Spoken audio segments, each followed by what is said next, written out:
Hi students, welcome to my course.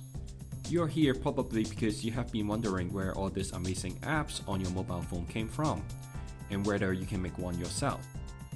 Well, I can tell you here that yes, of course you can, and it's very simple.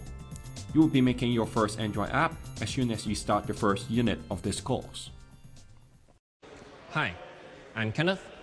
I'm a computer science lecturer, and I'm going to teach you the basics of computer programming and help you develop your first Android application. In my lectures, you learn about loops and conditional statements, and apply these concepts in App Inventor to develop your own Android applications. There may be a few reasons why you want to take this course. Number one, you may just want to build some apps for fun. Number two, you may want to learn about computational thinking and some basic concepts in computer science.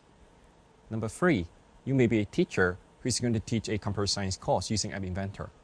Either way, you're in the right place. This course is not about learning how to write source code.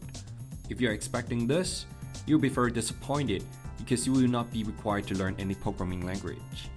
In fact, you won't be even writing a single line of source code in this course.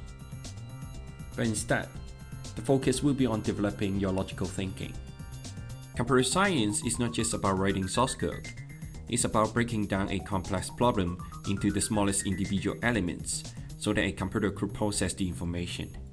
This problem-solving skill is useful in a wide range of applications beyond computer science, and you can benefit from it for life.